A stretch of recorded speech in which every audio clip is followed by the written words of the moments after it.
नमस्कार दोस्तों, स्वागत है आपका मेरी एक और नई कहानी में। कार गेट पर जाकर रुकी तो विनय मोहन बाबू जैसे सजग से हो गए। कल्पना की रेशमी डोर पकड़े उनका मानस अधर में झूल रहा था। उनकी बेटी अल्पना का संबंध यहाँ अनंत से तय हो जाए तो उनका अहोभाग्य होगा। वे कार से उतरे तो बंगले की भव्यता पर निगाह जम गई। उसकी कलात्मकता और सुघड़ सौंदर्य देखने वाले का मन बरबस आकर्षित कर लेता था। बंगले के स्वामी अनंत को वे अच्छी तरह जानते थे। उसकी स्वीकृति लेने ही यहाँ आए थे। सहज मुस्कान लिए अनंत ने आगे बढ़कर विनय मोहन बाबू का स्वागत किया। पौरुष दीप्त स्निग्ध मुखमंडल अनंत को देखते ही वे खिल गए। अनुरूप ही यह वर है उनकी लाडली के लिए, मन ही मन उन्होंने सोचा। अनंत उन्हें अपना बंगला दिखाने ले गया। अभी नया ही बनाया था उसने, यह अपने आप ही सजाया संवारा था। सामने के लॉन में हरी कोमल धूप का गलीचा सा बिछा हुआ था। अनंत की ओर से विजय मोहन जी के प्रस्ताव पर कोई आपत्ति नहीं हुई। इससे सफल हो प्रसन्न वदन वे लौट गए। उनके जाते ही अनंत को लगा कि वे उसके मानस का कोई अनजाना राग छेड़ गए हैं। गत बसती रही, कभी द्रुत लय कभी विलंबित। उसी में डूबा डूबा अनंत अपने में ही खो गया। अधिक दिन नहीं बीते उस बात को।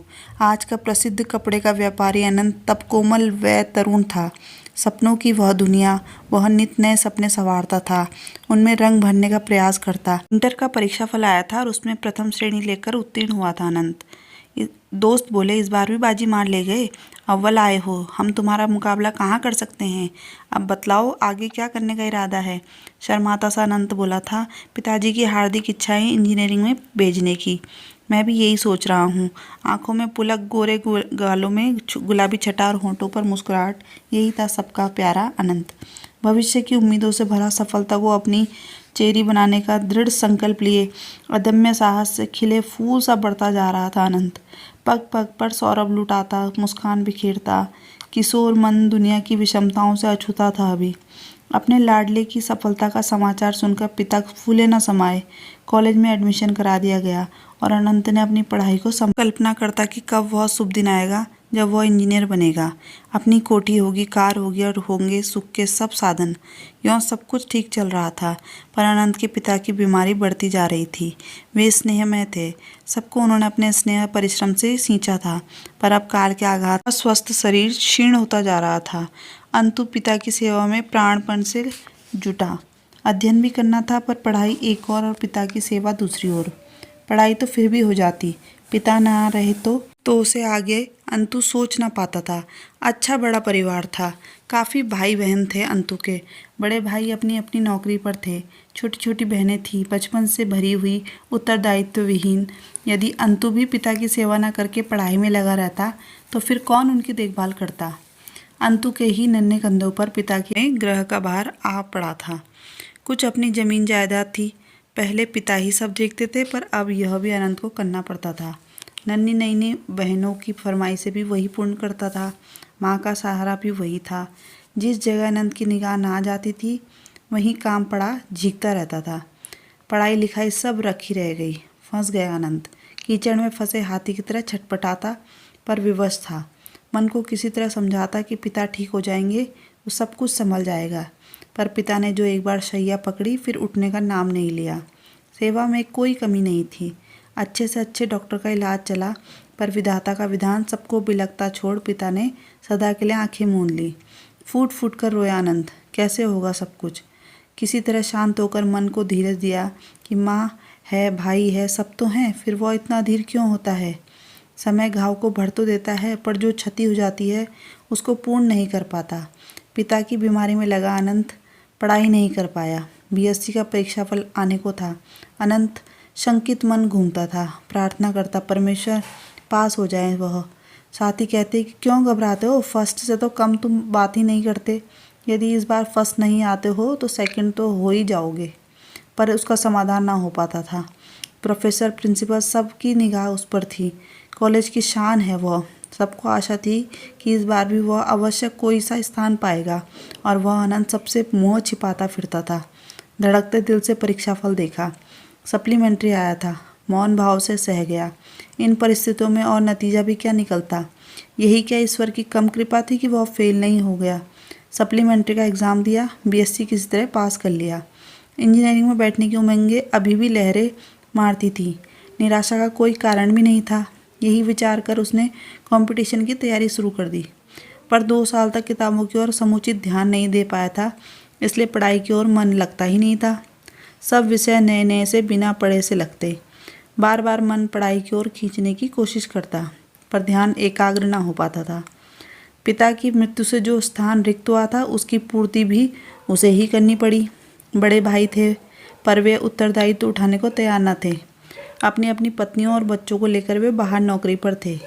वे क्यों बेकार इस झमेले घर पर रहना कोई पसंद नहीं करता था। एक अनंत ही रह गया, छोटा भाई अनंत। 20 वर्ष भी अभी पार नहीं किए, पर सबकी निगाहें उसी की तरफ थी। बहनों का प्यारा अंतु भैया, भाइयों का दाहिना हाथ, सबकी अपनी अपनी धुन थी। कौन अंतु को देखता, वही सबको देखने भालने वाला बन गया। किसी का भी सहारा नहीं मिल पाया उसको। एक माँ थी जो अपनी शक्ति भर उसकी देखभाल करती थी। भाई लोग सब कुछ उसी पर छोड़कर अपने अपने घर में रम गए। नन्हे हाथों पर भार पड़ा तो बुजुर्ग आ गई।